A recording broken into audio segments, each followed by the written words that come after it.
siap. 1, 2, 3. Assalamualaikum Ibu. Waalaikumsalam warahmatullahi wabarakatuh. Seperti biasa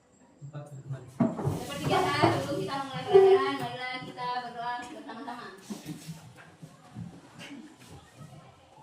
A'udzubillahi minasyaitonirrajim. Bismillahirrahmanirrahim. Alhamdulillahirabbil alamin. Arrahmanirrahim. Maliki yaumiddin. Iyyaka na'budu wa iyyaka nasta'in. Ihdinas siratal mustaqim. Siratal ladzina an'amta 'alaihim ghairil maghdubi 'alaihim waladdallin.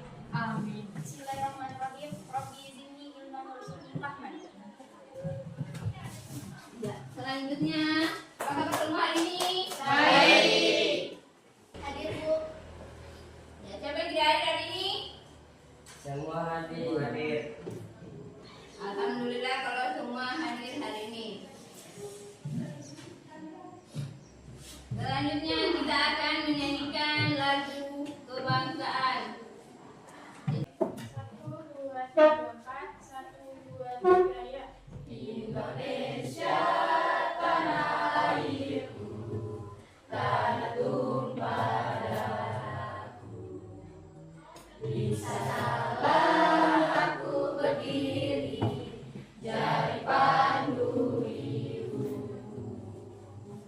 Indonesia kebangsaanku, bangsa dan tanah airku. Marilah kita berseru, Indonesia bersatu. Hiduplah tanahku, hiduplah negeriku, bangsaku, rakyatku semuanya. Bangunlah jiwanya, bangunlah badannya, untuk Indonesia Raya.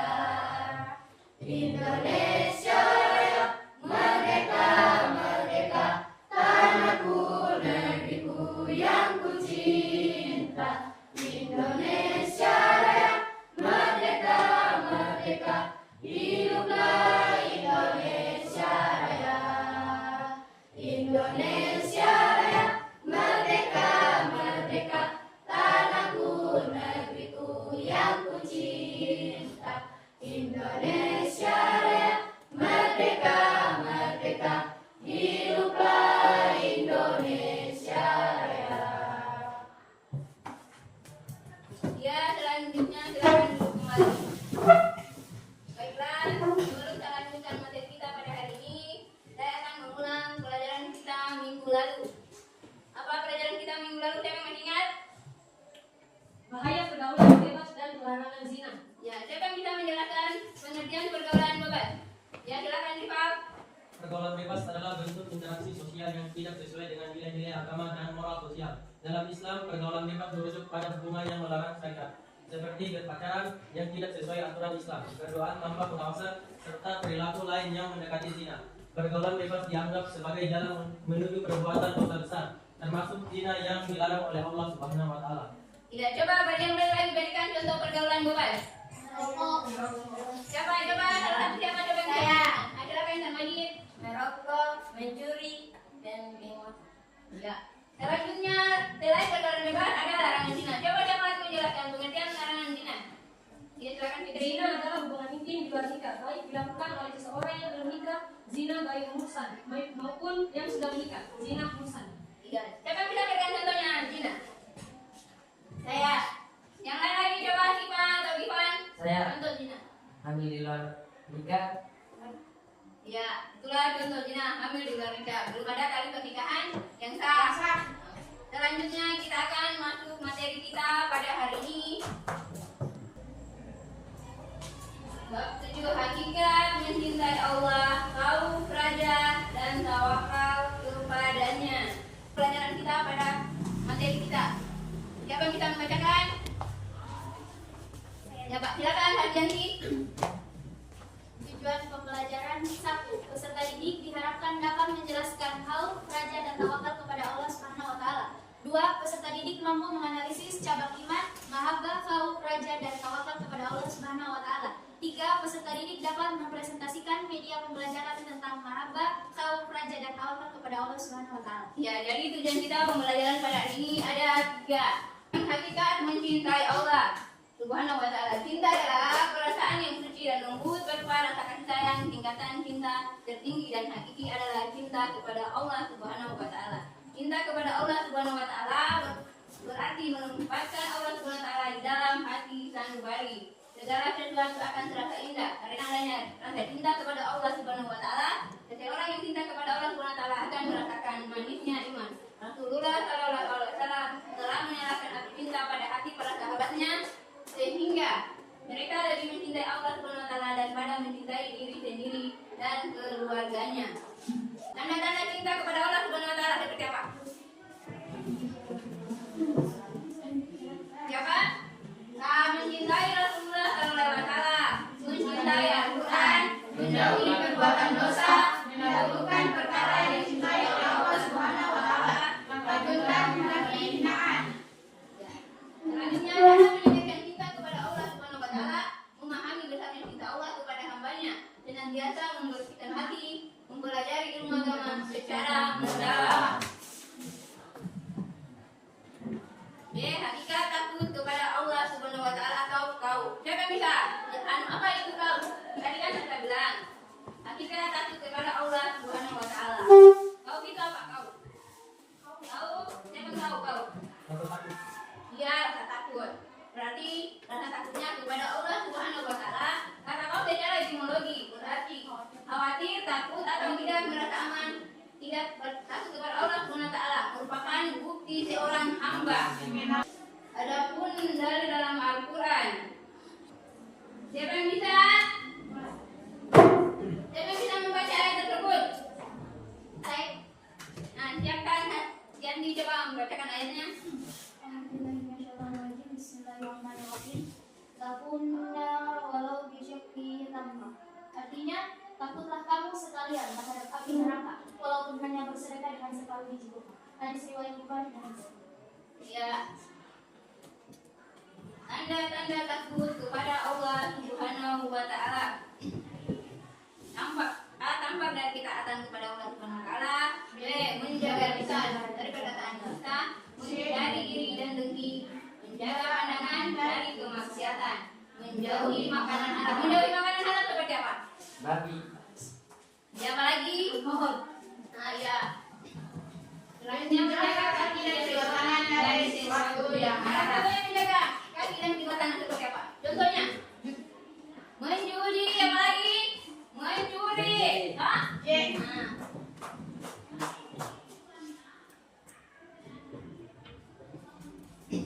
Hakikat berharap kepada Allah Subhanahu wa taala atau raja. Siapa yang bisa jelaskan apa itu raja? Itu raja. Ya silakan Sipa. Apa itu raja? Secara etimologis, raja berarti perkara sesuatu atau tidak putus asa. Hal ini sesuai dengan firman Allah Subhanahu wa taala dalam Quran surat Al-Ankabut ayat 29. 29 ayat 5. Siapa yang bisa bacakan ayatnya? Siapa yang bisa bacakan ayatnya?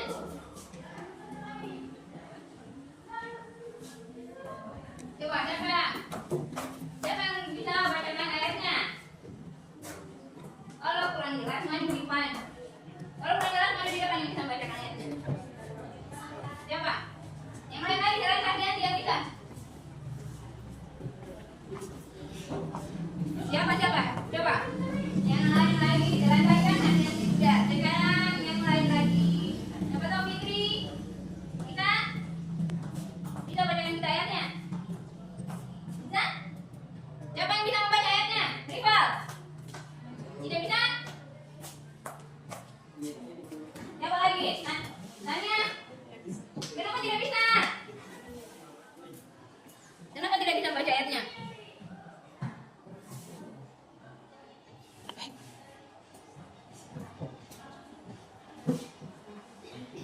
Kenapa? Siapa yang bisa? Nah, siapa yang bisa membacakan ayatnya? Bisa? Ya, kalau begitu ibu saya yang Bismillahirrahmanirrahim. Man kana yarju liqa Allahu fa inna ajalallahi la'atin. Wa huwa samiul alim. Yang artinya barang siapa yang mengharap pertemuan dengan Allah, maka sesungguhnya waktu yang dijanjikan Allah itu pasti datang. Dan Dialah yang Maha mendengar lagi Maha mengetahui. Menurut istilah, siapa lagi yang bisa menjelaskan menurut istilah raja? Menurut istilah raja berarti berharap untuk memperoleh rahmat dan karunia Allah Subhanahu wa taala. Sifat raja ini harus disertai optimis, perasaan gembira, sikap percaya dan yakin akan kebaikan Allah Subhanahu wa taala. Sifat kau dapat mencegah seseorang berbuat dosa, sedangkan raja dapat mendorong untuk taat kepada Allah. Cara menumbuhkan sifat raja. Siapa yang bisa? Cara menumbuhkan sifat raja. Kenapa dia diam? Siapa? Siapa yang bisa? Fitri? Cara menunjukkan sifat raja. Yang pertama, mensahabah atau nikmat Allah Subhanahu wa taala. Yang kedua, mempelajari dan memahami Al-Qur'an. Yang ketiga, meyakini kesempurnaan karunia Allah Subhanahu wa taala. Ya. Cara menumbuhkan sifat raja. 1. Muhasabah atas nikmat-nikmat Allah Subhanahu wa taala. 2. Mempelajari dan memahami Al-Qur'an. 3. Meyakini kesempurnaan karunia Allah Subhanahu wa taala. Selanjutnya manfaat sifat raja. Laki-lakinya lagi. Silakan Rifat. Tadi perempuan sekarang laki-laki. Rifat. Manfaat sifat raja. A. Semangat dalam ketaatan kepada Allah Subhanahu wa taala. B. Tenang dalam menghadapi kesulitan. C. Merasakan nikmat dalam beribadah kepada Allah Subhanahu wa taala. D. Menumbuhkan sifat optimis. Ya, manfaat sifat raja Islam. 4 poin dari manfaat sifat raja. D. Hakikat tawakal kepada Allah Subhanahu wa taala. Secara bahasa, siapa yang bisa lagi hakikat tawakal kepada Allah Subhanahu wa taala? Siapa? Silakan. Secara bahasa, tawakal berarti memasrahkan, menanggungkan sesuatu, mewakilkan atau menyerahkan. Ya, kalau secara istilah, siapa lagi yang bisa? Ampian. Masa, jangan malas, harus semangat. Harus semangat. Coba yang lainnya, Pak, yang lainnya. Saya. Ya, silakan Ivan. Secara istilah, tawakal artinya menyerahkan segala permasalahan kepada Allah Subhanahu wa taala. Ya. Manfaat tawakal. Manfaat tawakal seperti tercukupnya semua keperluan, mudah untuk bangkit dari keterpurukan, tidak bisa dikuasai oleh setan, memperoleh nikmat yang tiada henti, menghargai hasil usaha. Ya. Selanjutnya saya akan membagikan materi kita pada hari ini, berdiskusi tentang hakikat mencintai Allah, kaum raja, dan tawakal kepada Allah Subhanahu wa taala. Silakan bagi kelompoknya masing-masing. 3 kelompok. Silakan bagi masing-masing kelompok. Sudah siap kelompoknya? Ini berapa? Kelompok 1. Mana kelompok 1? Nah, dulu materinya. Hakikat mencintai Allah. Nah, kelompok 2. Kelompok 2 itu kelompok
Yang silakan dilanjutkan dan temanmu.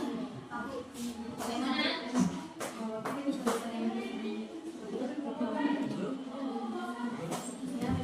Terus aku daftar di kelompok 2 dulu.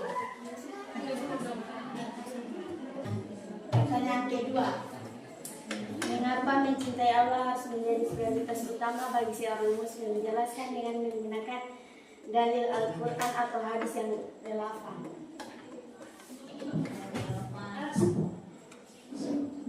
Allah sebagai prioritas serta menjauhi apa saja yang Allah benci. Mencintai Allah juga berarti hidup dengan selalunya mengingatnya dalam setiap keadaan dan meyakini bahwa segala nikmat dan cobaan berasal darinya.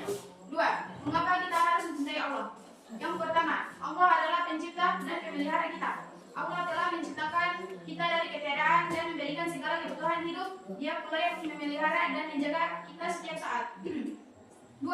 Allah adalah sumber segala nikmat, segala kenikmatan, baik yang kita sadari maupun yang tidak, berasal dari Allah. Bahkan udara yang kita hirup setiap saat adalah karunia-Nya. 3. Allah Maha Penyayang dan Maha Pengampun. Kasih sayang Allah tidak terbatas dan Dia selalu membuka pintu ampunan bagi hamba-hambanya yang bertaubat. 4. Allah menjanjikan kebahagiaan abadi. Allah memberikan janji surga bagi hamba-hambanya yang mencintainya dan menaati perintahnya. 3. Tanda-tanda mencintai Allah. Seorang muslim yang mencintai Allah akan menunjukkan tanda-tanda berikut. Pertama, ketaatan tanpa syarat. Selalu menaati perintah Allah dan menjauhi larangannya meskipun terasa berat. Firman Allah, apa yang diberikan Rasul kepadamu maka terimalah, dan apa yang dilarangnya bagimu maka tinggalkanlah. Quran Surah Al-Hasyr ayat 7. Yang kedua, mengutamakan Allah di atas segalanya. Cinta kepada Allah mengalahkan cinta kepada keluarga, harta atau kedudukan duniawi. Ketiga, bersungguh-sungguh dan beribadah. Menunaikan salat, puasa, zikir, membaca Al-Quran dan ibadah lainnya dengan khusyuk dan penuh keikhlasan. 4. Cinta kepada apa yang Allah cintai. Menyayangi orang-orang beriman, mencintai Rasul dan berpegang teguh pada jalan Islam. Yang kelima, kesabaran dalam ujian. Seorang yang mencintai Allah akan menerima segala ujian dengan ikhlas karena yakin bahwa setiap cobaan adalah bentuk kasih sayang dan ujian keimanan dari Allah. 4. Cara mencintai Allah. Mencintai Allah membutuhkan usaha dan komitmen yang kuat. Berikut adalah beberapa cara untuk meningkatkan cinta kepada Allah. Yang pertama, mengenal Allah melalui Asmaul Husna. Memahami nama-nama dan sifat-sifat Allah akan membantu kita mengenal kebesaran dan keindahannya. Sebagai cinta kepadanya semakin bertambah. Yang kedua, membaca dan merenungkan Al-Quran. Al-Quran adalah firman Allah yang menjadi petunjuk hidup. Membacanya dengan tadabbur atau merenungi maknanya akan menambah kedekatan kita dengan Allah. 3. Melakukan ibadah secara konsisten. Salat, puasa, zakat, dan ibadah lainnya dilakukan dengan penuh keikhlasan tanpa rasa malas. 4. Memperbanyak zikir dan doa. Zikir adalah cara mengingat Allah dalam hati dan lisan. Dengan berzikir, hati menjadi tenang seperti firman Allah. Ingatlah, hanya dengan mengingat Allah hati menjadi tentram. Quran Surat Al-A'raf ayat 28. Yang kelima, bergaul dengan orang-orang saleh. Teman yang saleh akan membantu kita untuk istiqomah dan mendekat diri kepada Allah. Yang keenam, menghindari maksiat. Menjauhi perbuatan dosa adalah bentuk penghormatan kepada Allah. Cinta kepada Allah tidak mungkin bersatu dengan maksiat. 5. Keutamaan mencintai Allah. Yang pertama, mendapatkan cinta Allah. Siapa yang mencintai Allah, maka Allah pun akan mencintainya. Kedua, ketenangan jiwa. Cinta kepada Allah menghadirkan ketenangan dalam hati karena seorang muslim yakin bahwa Allah selalu bersamanya. 3. Dimudahkan dalam ketaatan. Allah akan memudahkan hambanya yang mencintainya untuk melaksanakan kebaikan dan menjauhi kemaksiatan. 4. Kebahagiaan dunia dan akhirat. Cinta kepada Allah adalah jalan menuju kebahagiaan sejati di dunia dan surga di akhirat. Rasulullah SAW bersabda, barang siapa yang mencintai pertemuan dengan Allah, maka Allah pun mencintai pertemuan dengannya. Hadis riwayat Bukhari dan Muslim. 5. Ditempatkan bersama orang-orang saleh di surga. Orang yang mencintai Allah akan dikumpulkan bersama para nabi, syuhada, dan orang-orang saleh di akhirat. 6. Tantangan dalam mencintai Allah. Mencintai Allah tidaklah mudah karena membutuhkan pengorbanan beberapa tantangan yang sering dihadapi antara lain. Yang pertama, godaan dunia. Harta, kekuasaan, dan kesenangan dunia seringkali membuat kita lalai dalam mencintai Allah. Yang kedua, hawa nafsu. Keinginan untuk memuaskan diri sendiri seringkali bertentangan dengan ketaatan kepada Allah. Yang ketiga, lingkungan yang buruk. Tema atau lingkungan yang tidak mendukung akan mempersulit kita untuk istiqomah dalam mencintai Allah. Sekian penjelasan materi dari saya. Bila ada pertanyaan, silahkan ditanyakan. Ya, Tuhan, akhir dari kelompok 1 akan membuka sesi pertanyaan.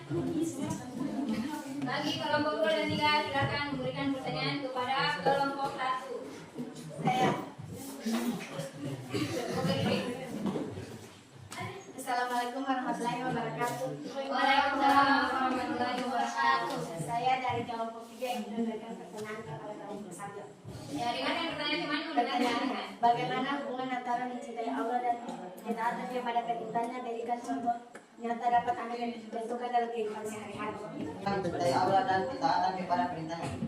Mencintai Allah dan ketaatan kepada perintahnya memiliki hubungan yang sangat erat. Cinta kepada Allah adalah dasar dari ketaatan. Seorang muslim yang benar-benar mencintai Allah akan merasa terdorong untuk menjalankan segala perintahnya dan menjauhi larangan-larangannya sebagai bentuk ekspresi cintanya. Hal ini karena cinta kepada Allah menampilkan rasa hormat, keikhlasan, dan ketundukan terhadap kehendaknya. Allah berfirman dalam Al-Quran, katanya Muhammad, jika kamu mencintai Allah, ikutilah aku Rasulullah. Niscaya Allah mencintaimu dan mengampuni dosa-dosamu. Allah Maha Pengampun lagi Maha Penyayang. Quran Surat Ali Imran ayat 31. Ayat ini menunjukkan bahwa ketaatan termasuk mengikuti ajaran Rasulullah adalah tanda cinta kepada Allah dan merupakan jalan yang mendapat cintanya. Contoh nyata dalam kehidupan sehari-hari. 1. Melaksanakan salat 5 waktu. Seorang muslim yang mencintai Allah akan berusaha melaksanakan salat tepat waktu sebagai bentuk ketaatan. Misalnya, meskipun sedang bekerja, ia tetap menyempatkan diri untuk berhenti sejenak dan melaksanakan salat tanpa menundanya. 2. Menjauhi perbuatan dosa. Seseorang yang mencintai Allah akan menjauhi perbuatan yang dilarang seperti berdusta, bergosip, atau melakukan korupsi. Meskipun ada kesempatan untuk melakukannya, ia menyadari bahwa cinta kepada Allah berarti menjaga diri dari segala hal yang dapat mendatangkan kemurkaan. 3. Bersedekah dan membantu orang lain. Seorang muslim yang mencintai Allah tidak hanya menjalankan kewajiban seperti zakat, tetapi juga rajin bersedekah kepada mereka yang membutuhkannya. Misalnya, memberikan makanan kepada tetangga yang kelaparan atau membantu seseorang yang sedang kesulitan sebagai bentuk. beri atas untuk kelompok.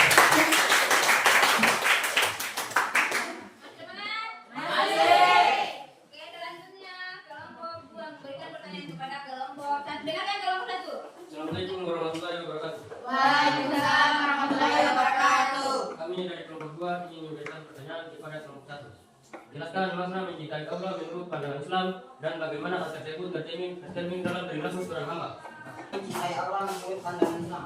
Mencintai Allah dalam Islam berarti menjadikan Allah sebagai tujuan utama dalam hidup dan menempatkannya di atas segalanya. Cinta kepada Allah adalah cinta yang murni dan tulus yang didasarkan pada keyakinan bahwa Allah adalah satu-satunya zat yang pantas disembah, dicintai dan ditaati. Hal ini melibatkan kerendahan kagum, hormat, dan rasa syukur atas segala nikmat yang telah diberikan Allah kepada makhluknya. Cinta kepada Allah juga mencakup keikhlasan dalam menjalankan ibadah, keyakinan yang teguh kepadanya, serta kepatuhan terhadap segala perintahnya dan menjauhi larangannya. Perwujudan cinta kepada Allah dalam perilaku seorang hamba. Cinta kepada Allah tercermin dalam perilaku seorang hamba melalui berbagai tindakan nyata seperti 1. Ketaatan kepada perintah Allah. Seorang hamba yang mencintai Allah akan melaksanakan perintahnya dengan sepenuh hati, seperti menjalankan sholat, berpuasa, dan menunaikan zakat. 2. Menjauhi larangan Allah. Ia akan berusaha menghindari segala perbuatan yang dilarang oleh Allah seperti berdusta, berbuat zalim, atau berbuat dosa. 3. Bersikap ikhlas dalam semua amal perbuatannya. Ia hanya mengharapkan keridhaan Allah, bukan pujian atau penghargaan diri manusia. 4. Mengutamakan Allah di atas segala hal. Cinta kepada Allah membuat seorang hamba lebih mendahulukan perintah dan ajaran Allah daripada kepentingan dunia. 5. Bersyukur dan sabar. Ia selalu bersyukur atas nikmat Allah dan bersabar menghadapi ujian hidup, karena ia yakin bahwa Dalil Al-Quran tentang kaum. Yang pertama, dan takutlah hanya kepadaku jika kamu benar-benar orang yang beriman. Quran Surat Al-Imran ayat 175. Ayat ini menegaskan bahwa rasa takut kepada Allah merupakan tanda keimanan yang sejati. Yang kedua, dan mereka takut kepada Tuhan mereka yang takut akan hisab yang buruk. Quran Surat Al-Araf ayat 21. Takut kepada Allah membuat seorang hamba lebih waspada dalam setiap perbuatan agar selamat dari perhitungan buruk di akhirat. Yang ketiga, sesungguhnya orang-orang yang berhati-hati karena takut akan azab Tuhan mereka. Quran Surat Al-Mu'minun ayat 57. Ayat ini menunjukkan bahwa orang-orang yang takut kepada Allah adalah mereka yang menjaga dirinya dari perbuatan dosa. Dalil hadis tentang kaum. Rasulullah yang pertama, Rasulullah bersabda, barang siapa yang takut kepada Allah, maka ia akan menjauhi hal-hal yang diharapkan. Dan barang siapa yang menjauhi hal-hal yang diharapkan, maka ia akan memasuki surga. Ma'ir Tirmidzi. Hadis ini menunjukkan bahwa rasa takut kepada Allah mendorong seseorang untuk menghindari perbuatan maksiat sehingga membawanya menuju surga. Yang kedua, Rasulullah bersabda, tidak akan masuk neraka seseorang yang menangis karena takut kepada Allah sampai Yesus kembali ke panggilannya. Hadis riwayat. Hadis ini menjelaskan betapa besar keutamaan orang yang menangis karena kepada Allah sehingga mereka dijauhkan dari neraka. Yang ketiga, seandainya seorang mukmin mengetahui siksa yang ada di sisi Allah, tidak akan ada seorang pun yang mengharapkan surganya. Dan seandainya orang kafir mengetahui rahmat yang ada di sisi Allah, tidak akan ada seorang pun yang berputus asa dari rahmatnya. Hadis riwayat Muslim. Manfaat dan hikmah kaum. 1. Meningkatkan ketaatan kepada Allah. Rasa takut kepada Allah memotivasi seseorang untuk menjalankan ibadah dengan sesungguh-sungguh seperti salat, puasa, dan ibadah lainnya. Yang kedua, mencegah dosa dan maksiat kaum menjadikan seseorang lebih berhati-hati dalam bertindak agar tidak melanggar larangan Allah. Yang ketiga, membangun kepribadian yang mulia. Orang yang memiliki kaum akan memiliki akhlak yang mulia seperti kejujuran, amanah, dan sikap rendah hati. Yang keempat, menunjukkan kesadaran akan akhirat. Dengan rasa takut kepada Allah, seorang muslim akan lebih fokus pada amal yang membawa kebaikan di akhirat. Yang kelima, memperkuat hubungan dengan Allah. Kau membuat seseorang lebih sering berzikir, berdoa, dan memohon ampunan kepada Allah, sehingga hubungannya dengan Allah semakin dekat. Ciri-ciri orang yang memiliki kaum. Yang pertama, konsisten dalam beribadah, selalu melaksanakan ibadah wajib dan sunnah dengan penuh keikhlasan. Yang kedua, menjauhi perbuatan dosa, selalu berusaha untuk menghindari dosa kecil maupun besar. Yang ketiga, bersikap tawadu atau rendah hati, menyadari kelemahannya sebagai hamba Allah yang sangat membutuhkannya. Yang keempat, bersungguh-sungguh dalam bertaubat, selalu memohon ampun kepada Allah atas kesalahan yang diperbuat. Yang kelima, menjaga hubungan yang sesama, menjaga hubungan baik dengan sesama manusia sebagai wujud ketaatan kepada Allah. Tingkat kaum yang sehat atau makmur. Rasa takut yang mendorong seseorang untuk taat kepada Allah dan menjauhi dosa. Yang kedua, kaum yang berlebihan atau mati zulum. Rasa takut yang melampaui batas sehingga membuat seseorang putus asa dari rahmat Allah. Hal ini tidak diperbolehkan dalam Islam karena Allah pengampun. Cara menenangkan kaum. Yang pertama, mengenal Allah lebih dekat, memahami sifat-sifat Allah seperti Maha Perkasa dan Maha Adil, dapat menumbuhkan rasa takut yang sehat kepadanya. Yang kedua, membaca dan memahami Al-Quran, ayat-ayat tentang azab Allah di dunia dan akhirat, mengingatkan seorang muslim untuk selalu berhati-hati dalam bertindak. Yang ketiga, merenungi kebesaran Allah, tafakur tentang cipta Allah dan kesempurnaannya dalam meningkatkan kesadaran akan kekuasaannya. Yang keempat, memperbanyak istighfar dan taubat dengan menyadari kelemahan diri dan memohon ampun. Assalamualaikum warahmatullahi wabarakatuh. Waalaikumsalam warahmatullahi wabarakatuh. Saya akan menjawab pertanyaan dari kelompok 3. Pengertian kauf adalah rasa takut seorang hamba kepada Allah Subhanahu wa taala yang timbul karena kesabaran akan kebesaran, keadilan dan kekuasaannya.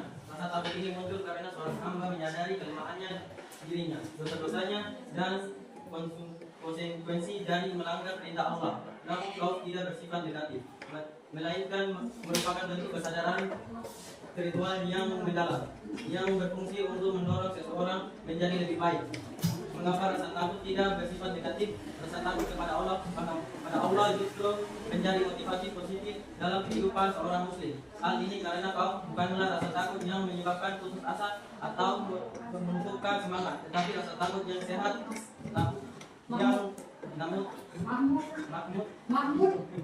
yang membangkitkan kesadaran untuk satu, meningkatkan ketaatan kepada Allah Subhanahu wa taala. Rasa takut ini mendorong seorang muslim untuk lebih bersungguh-sungguh dalam melaksanakan ibadah wajib maupun sunnah. Dua, menjauhi dosa dan maksiat. Dengan adanya rasa takut kepada Allah Subhanahu wa taala, seseorang menjadi lebih berhati-hati dalam bertindak agar tidak melanggar larangannya. Tiga, mendekati dirinya kepada Allah Subhanahu wa taala.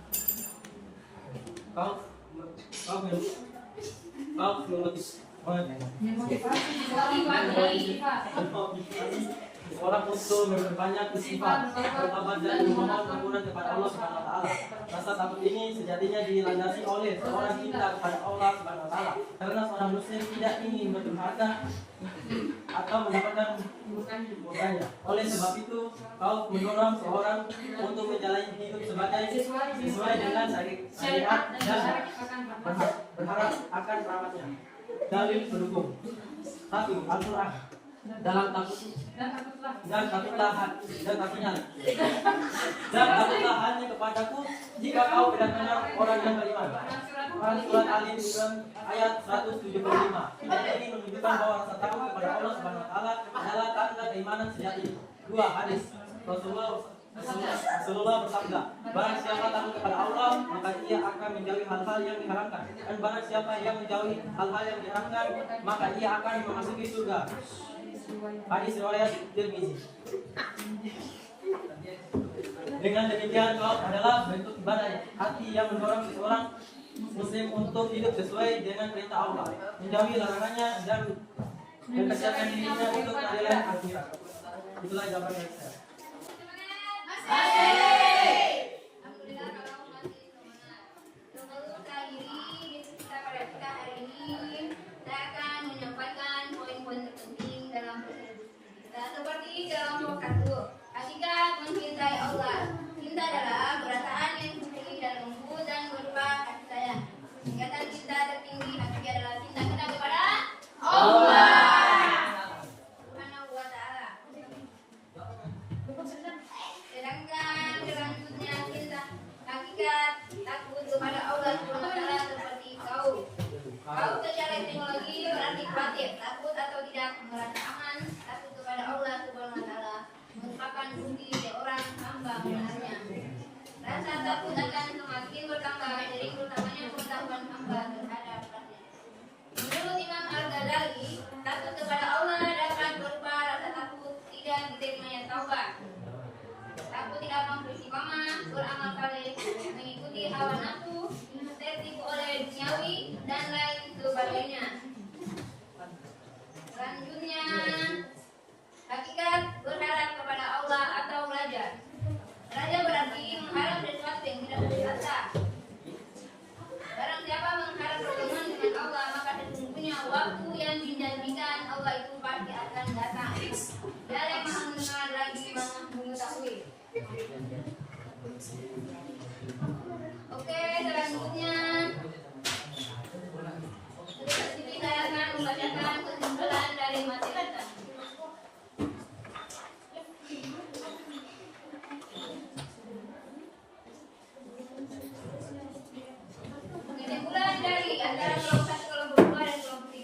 setiap umat Islam harus mempelajari dan menerapkan cabang-cabang iman, terutama kau raja dan tawakal kepada Allah Subhanahu wa taala.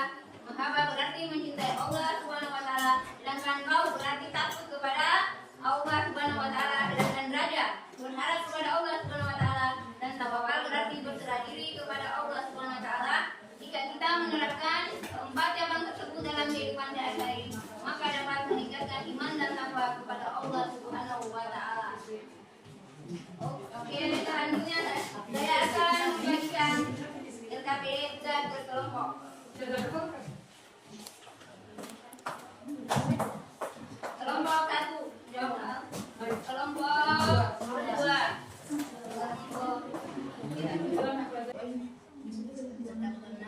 tetap tenang.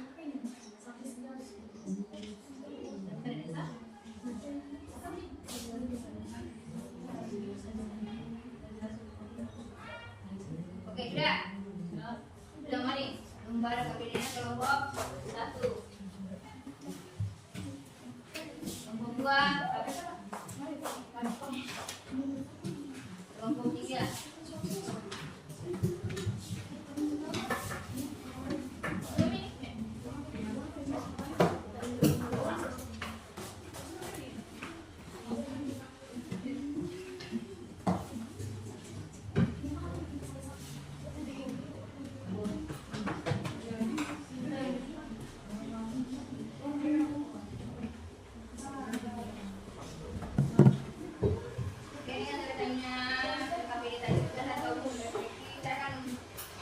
Menyampaikan pertemuan kita berikutnya yaitu materi Hakika Tawakal kepada Allah Subhanahu wa taala.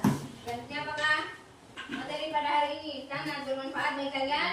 Sangat bermanfaat. Oke. Selanjutnya saya akan mengakhiri kegiatan kita pada hari ini dengan semoga sangat bermanfaat dan tidak bertemu lagi kembali di tempat ini ataupun di ruangan ini. Semangat belajar. Sebelum sendiri, marilah kita membaca surat Al-Fatihah. Bismillahirrahmanirrahim. A'udzubillahi minasyaitonirrajim. Bismillahirrahmanirrahim. Alhamdulillahirabbil alamin. Arrahmanirrahim. Maliki yaumiddin. Iyyaka na'budu wa iyyaka nasta'in. Ihdinas siratal mustaqim. Siratal ladzina an'amta 'alaihim ghairil maghdubi 'alaihim. Amin. Kita tutup dengan ucapan Alhamdulillahirabbil Alamin. Ucapkan kembali. Siap, 1, 2.